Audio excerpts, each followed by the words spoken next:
Paz do Senhor, meus amados irmãos. Venho mais esta vez trazendo aqui minha participação para a Escola Bíblica Dominical. Meu nome é Antônio Januário e a nossa lição é a lição 12, dia 21 de junho de 2020, com o título A Conduta do Crente em Relação à Família. O nosso tema deste trimestre, a Igreja eleita, redimida pelo sangue de Cristo e selada com o Espírito Santo da promessa.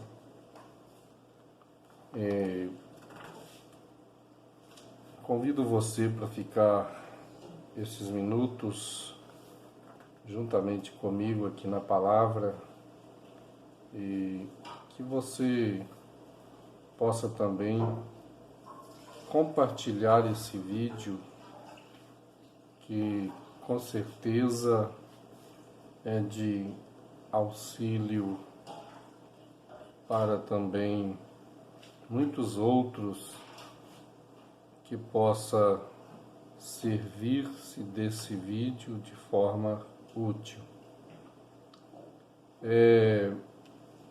O textuário diz: Por isso deixará o homem seu pai e sua mãe, e se unirá à sua mulher, e serão dois numa carne. Efésios capítulo 5, versículo 31. A verdade prática: Deus estabeleceu o casamento monogâmico, heterossexual e indissolúvel, isto é, a instituição da família para a glória do nome dele. O nosso texto bíblico está em Efésios capítulo 5, versículo 21 e 33 e também Efésios 6, de 1 a 4. Vamos ler. Sujeitando-vos uns aos outros no temor de Deus, vós mulheres sujeitai-vos a vosso marido como ao Senhor, porque o marido é a cabeça da mulher, como também Cristo é a cabeça da igreja, sendo ele próprio Salvador do corpo. De sorte que assim como a igreja está sujeita a Cristo, assim também os maridos sejam em tudo sujeitas. Assim também as mulheres sejam em tudo sujeitas a seu marido. Vós, maridos, amai a vossa mulher, como também Cristo amou a igreja e a si mesmo se entregou por ela, para santificar, purificando-a com a lavagem da água pela palavra, para a apresentar a si mesmo igreja gloriosa, sem mácula, sem ruga, nem coisa semelhante, mas santa e irrepreensível. Assim devem os maridos amar a sua própria mulher, como a seu próprio corpo. Quem ama sua mulher, ama-se a si mesmo. Porque nunca ninguém aborreceu a sua própria carne, antes a alimenta e a sustenta, como também o Senhor a igreja. Porque somos membros do seu corpo. Por isto deixará o homem seu pai e sua mãe, se unirá à sua mulher, e serão dois numa carne. Grande é este mistério. Digo, porém, a respeito de Cristo e da Igreja. Assim também vós, cada um em particular, ame a sua mulher, a sua própria mulher, como a si mesmo, e a mulher reverencie o marido. Efésios 6. Vós, filhos, sede obedientes a vossos pais no Senhor, porque isto é justo. Honra teu pai e a tua mãe, que é o primeiro mandamento com promessa, para que te vá bem e vivas muito tempo sobre a terra. E vós, pais, não provoqueis a ira a vossos filhos, mas criai-os na doutrina e admoestação do Senhor. Pois bem, meus amados irmãos, professores da Escola Bíblica Dominical, é um prazer maravilhoso estar com a oportunidade deste empreendimento de estar comentando, assim transferindo as nossas ideias e ministrando, apresentando as nossas opiniões e estudos da gloriosa Palavra de Deus. Vamos ler aqui nossa introdução. Na Bíblia, o relacionamento familiar é um projeto divino que pressupõe o matrimônio monogâmico, heterossexual e indissolúvel. No modelo divino, os membros da família são iguais, porém cada um desempenha papéis diferentes. Nesta lição veremos a conduta requerida por Deus para a família cristã. Conduta do crente como marido. No capítulo 5, Paulo enaltece o matrimônio e o eleva ao mais alto patamar ao comparar o marido a Cristo e a esposa à Igreja. Neste tópico estudaremos a analogia referente ao marido. O papel do marido como líder da família. Na Bíblia, a ordem de autoridade é observada do seguinte modo: Deus é a cabeça de Cristo, Cristo é a cabeça do homem, o homem é a cabeça da mulher. A relação dentro do lar é explicada na frase: o marido é a cabeça da mulher, como também Cristo é a cabeça da Igreja. Capítulo 5, versículo 23. Ela mostra o modelo de relacionamento do casamento cristão, isto é, o marido deve liderar a sua casa do mesmo modo como Cristo lidera a Igreja, visando seu absoluto bem-estar. Aqui é necessário ressaltar uma questão importante. O movimento feminista com viés neomarxista considera esse modelo de família como um sistema opressor do homem contra a mulher. Ao contrário desse falacioso discurso, nas Escrituras, o modelo cristão está fundado no amor e no respeito mútuo. Então, para quem está de fora,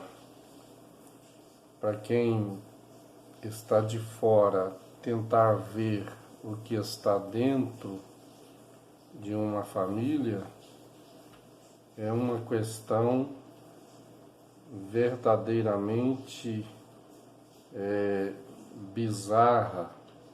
Então, esse movimento feminista, que nada conhece a respeito de família, tentar interferir pensando que ganharão futuramente uma causa e que mudará com suas ideias este programa, é uma luta e uma batalha já perdida. porque quando se trata de família, família é projeto de Deus. É Deus quem criou a família. Não adianta Satanás, com a proliferação de pensamentos malignos em homens, pensar que colocará em algum tempo em ruínas as famílias, porque na verdade a família é de onde procede a igreja. É dito que a igreja é uma extensão da família. Na verdade, a igreja nasce da família. Então, por este projeto, Cristo entregou sua vida. E ele disse que ele explica para Pedro e os demais discípulos que a sua igreja estava edificada sobre esta rocha que é Cristo. E quando Paulo faz esta analogia de como o marido deve amar a sua mulher, da mesma forma como Cristo amou a sua igreja, é uma comparação muito básica, porque da mesma forma que Cristo batalha por sua igreja e debaixo do projeto divino o marido ame a sua mulher e vice-versa, sua mulher ame seu marido, então é um projeto interligado. E por ser um projeto que procedeu de Deus, jamais o maligno conseguirá ter algum sustento de formação ideológica que possa destruir a família. Vamos aqui. O amor como elemento primordial. O marido, além de liderar, deve também amar a sua esposa assim como Cristo amou a igreja. Isso implica a prática do sacrifício, como diz as Escrituras. Cristo amou a igreja e a si mesmo se entregou por ela. O amor de Cristo para com a igreja foi altruísta e incondicional. Assim, a igreja foi atraída para Cristo por meio do amor e não por ameaças ou imposição autoritária. Desse modo, os maridos devem amar e manter a união e a harmonia conjugal por meio do exercício do amor. O cuidado do marido à esposa. As Escrituras enfatizam que a esposa é parte do marido ao declarar: quem ama sua mulher, ama-se a si mesmo. Acrescenta ainda que toda pessoa mentalmente saudável cuida do próprio corpo. Capítulo 5 e versículo 29. O que significa que o marido deve dar atenção à sua mulher do mesmo modo que atenta para consigo mesmo. Isto implica proteger a esposa e prover-lhe uma vida digna. Essas ações de cuidado não se limitam apenas às provisões materiais, mas igualmente ao afeto, à consideração e à honra. Dentre outras, tal demonstração de amor deve ser sincera tanto em público quanto em particular, de modo permanente, enquanto ambos viverem. Vamos para o ponto 2. A conduta da crente como esposa. De acordo com a analogia paulina em relação ao matrimônio, a mulher casada é comparada à Igreja de Cristo. Nesse ponto, veremos a conduta requerida da esposa cristã. O primeiro item, o conceito de submissão cristã. E o segundo, a condição da mulher cristã. E terceiro, a reverência devida ao marido. Então, dentro deste segundo ponto, veremos aqui os requerimentos de Deus para com a mulher cristã. Nós observamos em Gênesis, no capítulo 2, o termo que Deus, quando procurava uma companheira que fosse idônea, que tivesse na posição de estar na frente do homem, né? Em Gênesis capítulo 2, versículo 20, o termo adjutora é igual a auxiliadora. E é interessante observar o poder da termologia auxiliadora. O termo auxiliar significa socorro de Deus. Portanto, é um termo que expressa uma posição superior. E este termo é usado nos Salmos de Davi, Salmo 75, versículo 5, parte B. Tu és o meu auxílio e o meu libertador. Em vários outros salmos, o salmista Davi usa o termo auxiliador ou auxílio. E este termo, na linguagem hebraica, tem um significado totalmente diferente da expressão em português.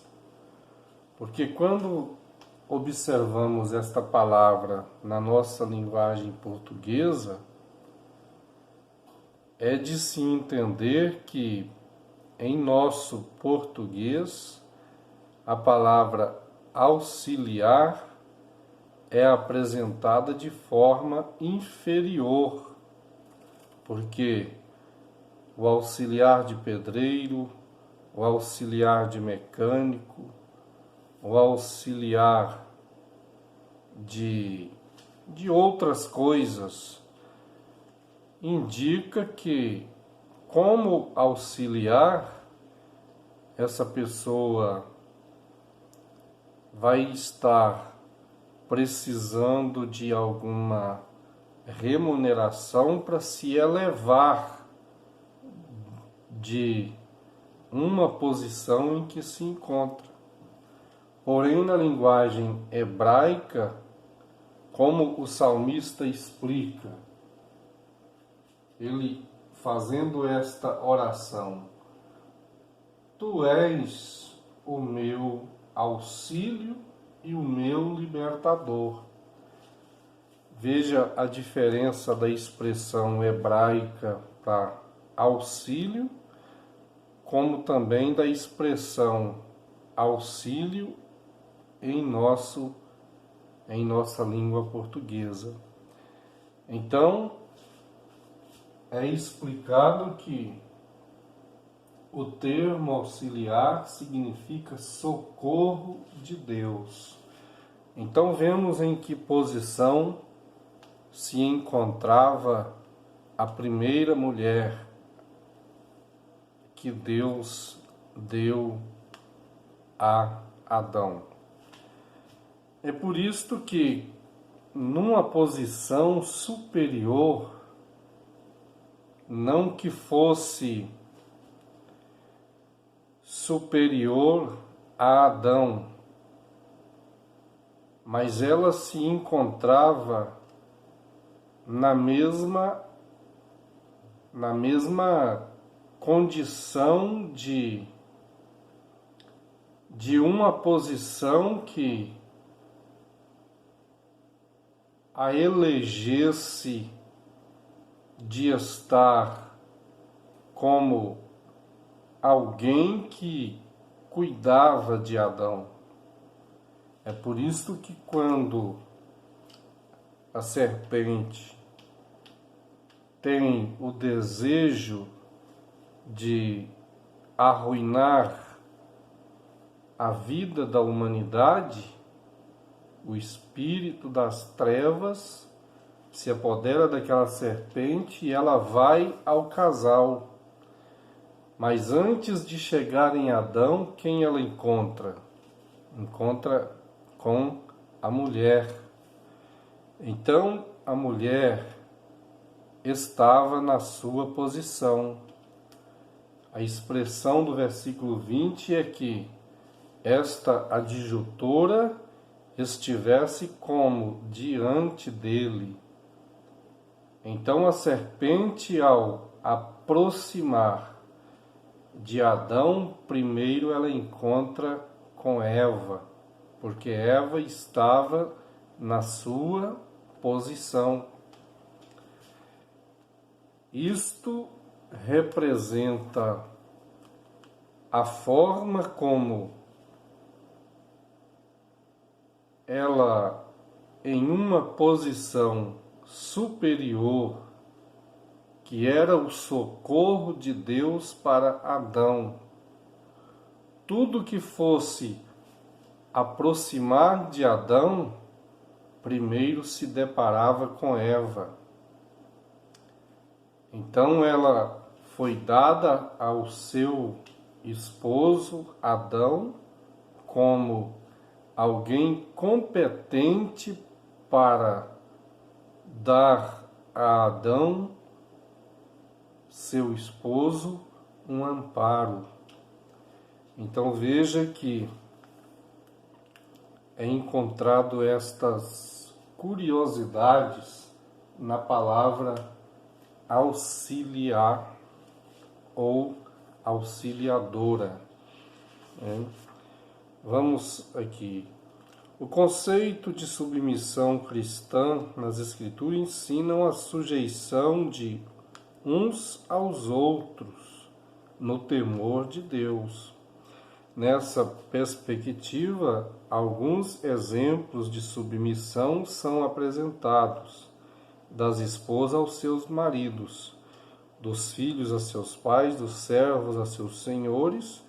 No caso das esposas, a submissão deve ser assim como a igreja está sujeita a Cristo. Portanto, aqui não se trata de uma sujeição irracional ao domínio de alguém, mas voluntária e de grata aceitação do amor e cuidado do marido. Por isso, nada há de depreciativo nessa conduta, pois retrata o alto nível de relacionamento entre Cristo e sua amada igreja.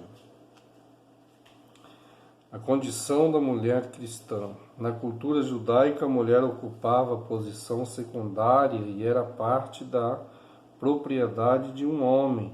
Então, na sociedade grega, as mulheres eram tratadas como inferiores e as esposas eram escravizadas. No Evangelho de Cristo, as mulheres alçaram posição de dignidade igual aos homens.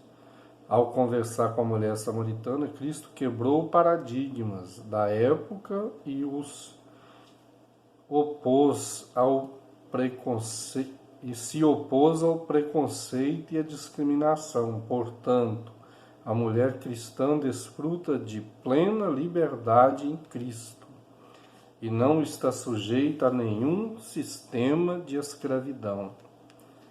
Então vemos que Cristo, ao manifestar de forma regeneradora, apresentando sua graça, vemos ele, na verdade, causando uma surpresa para aquela mulher samaritana. E ela diz para ele: como sendo tu judeu, me pede a mim, que sou mulher samaritana, de beber? Então ele diz: se você soubesse quem é que te pede, você é quem lhe pediria, e ele te daria da água da vida. Então, na verdade, Jesus se manifesta para restaurar a mulher da situação em que ela estava caída. Caída como?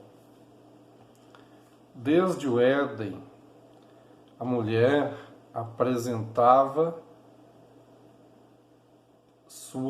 seus fracassos. A partir do momento em que pecou, a queda começa de primeira vista com a mulher. Quando Deus fala com Adão, Adão joga a culpa para Eva. Eva culpa a serpente. E quando a serpente, sendo um animal irracional, Deus faz um juízo à serpente, mas sem que haja uma continuação, porque como a serpente explicaria de onde procedeu a ela aquela malignidade de engano para com a mulher e, por fim, ao casal? Então, quando Deus ouve, Eva disse: é a serpente, Deus simplesmente ata um juízo sobre a serpente, que ela comeria pó todos os dias de sua vida e a andava sobre o seu ventre. E Deus olha para a mulher e coloca sobre ela também ali a maldição do pecado, porque com dores terás filho, e o seu desejo será para com o seu marido. Isto não era antes, mas passou a ser depois em que pecou. Veio ser como um ato e como parte daquela queda, parte de um jugo de desobediência. Então a mulher é apresentada tendo em primeira vista um rebaixamento de sua posição. A posição que ela tinha antes é deixada. Por quê? Por causa do pecado. Da mesma forma, Adão. Ambos perderam a posição que tinham. E esta posição fazia parte da glória. Então é por isso que Paulo, quando diz que todos pecaram e ficaram destituídos da glória de Deus, todos no sentido de que a glória que Adão e Eva possuía, se não houvesse desobedecido e se entregado ao pecado, a glória que eles tinham repassaria também para todos os filhos. Mas como ele pecou, todos pecaram e ficaram destituídos da glória de Deus. Mas Jesus veio para restituir,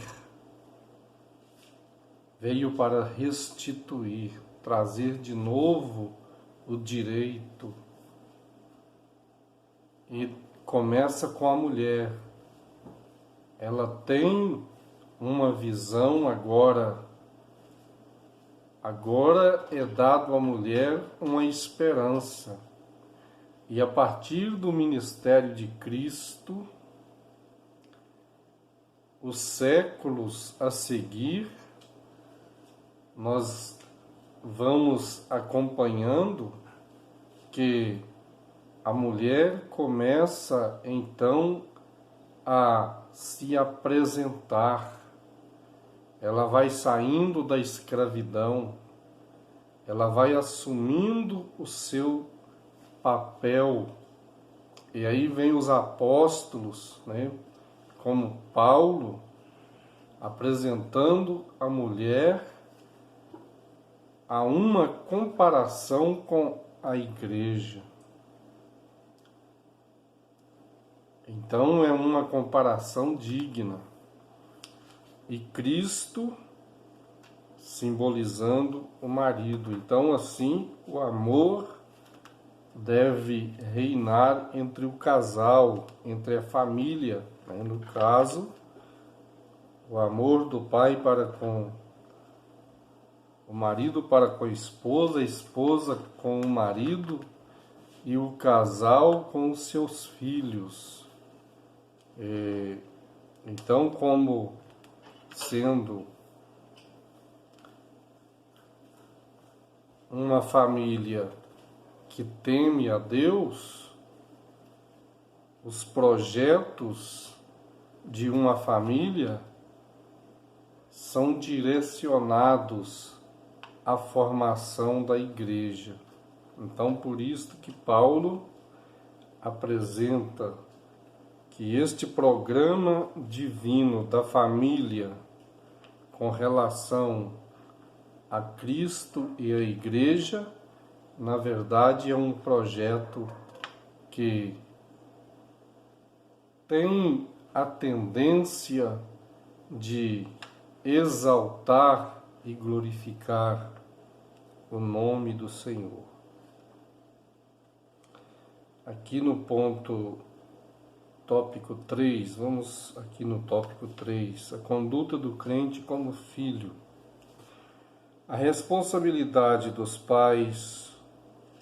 Os pais devem criar seus filhos na doutrina e admoestação do Senhor. A palavra doutrina ou disciplina do grego paideia, que significa orientação ou treinamento, para o desenvolvimento do caráter e pronta obediência das normas. Já a palavra admoestação do grego noutésia, que quer dizer instrução ou advertência. Temos aqui orientação e treinamento, instrução e advertência. Orientação é muito parecido com instrução, mas treinamento tem uma diferença de advertência. Então, orientação e treinamento, instrução e advertência. O que é isto? Isto é o que os pais, no tempo que se decorre um tempo oportuno de educação, é implantado isto como comportamento na vida dos filhos. Então, por isto, Paulo recomenda que os seus filhos Os pais devem criar seus filhos na doutrina e admoestação do Senhor. O provérbio diz: ensina o menino o caminho que deve andar, para que quando estiver velho, jamais se desviará dele. Então, através da orientação e treinamento, instrução e advertência, porque através da instrução e da orientação reina o aprendizado. E no treinamento e na advertência está os sinais de alerta, da vida. Então aqui os filhos na advertência são alertados quanto ao perigo do desvio da presença de Deus. E no treinamento ele vai aprender a palavra de Deus, vai aprender a ser obediente e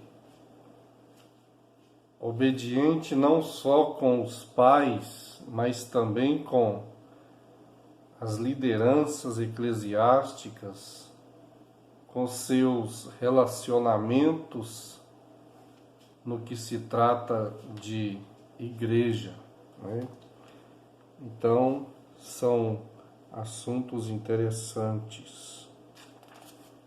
Continuaremos aqui. Além dessas exortações, cabe aos pais estabelecer os parâmetros de conduta e reagir contra a desobediência de seus filhos. Os critérios dessa educação estão na palavra de Deus. Provérbios 22, versículo 6. Por outro lado, os pais não devem abusar da autoridade recebida, pois eles devem educar com brandura e amor, sem rigor excessivo ou imposições injustas, a fim de não incitar ira a seus filhos. Segundo item, a conduta requerida dos filhos. O dever dos filhos é apresentado de forma objetiva pelo apóstolo. Vós, filhos, sedes obedientes a vossos pais. A explicação para essa postura é categórica, porque isto é justo. Ele segue a ordem natural divinamente estabelecida, pois Deus deseja que os filhos confiem na sabedoria de seus pais. Para ratificar esse ensino, o apóstolo cita o 5º mandamento: honra teu pai e a tua mãe, que é mandamentos com promessas. Assim os filhos devem obedecer e honrar seus pais. Logo, obedecer significa cumprir o que é ordenado, e honrar envolve amor, respeito e até mesmo o sustento em caso de necessidade. Portanto, a obediência é devida enquanto os filhos viverem sob a tutela dos pais, e a honra é um dever para a vida toda. Então, honrar e obedecer estão interligados, porém a honra é um dever para a vida toda. O mandamento com promessa. Aos filhos que obedecem e honram seus pais, uma promessa dupla lhe é assegurada, para que te vá bem e vivas muito tempo sobre a terra. Essas bênçãos incluem prosperidade exterior e vida longa.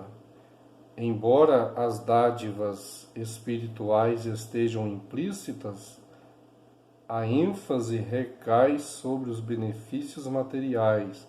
significa que ao estabelecerem e honrarem, que ao obedecerem e honrarem a seus pais, os filhos submetem-se ao arbítrio de Deus, que, segundo o beneplácito da sua vontade, os recompensa com benesses especiais, né? Então vemos aqui que, segundo o beneplácito da sua vontade, que é esta palavra se trata de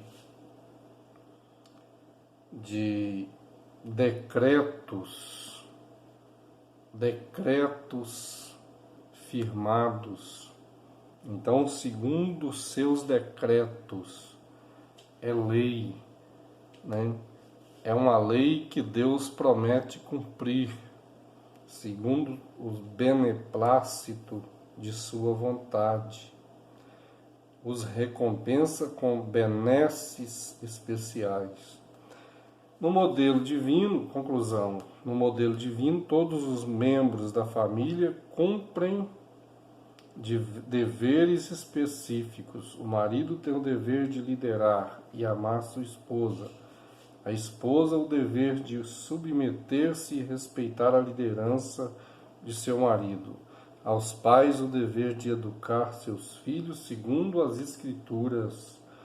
Aos filhos o dever de obedecer e honrar seus pais. Assim o amor, o respeito mútuo e a prosperidade fazem parte da família que porta conforme Deus planejou.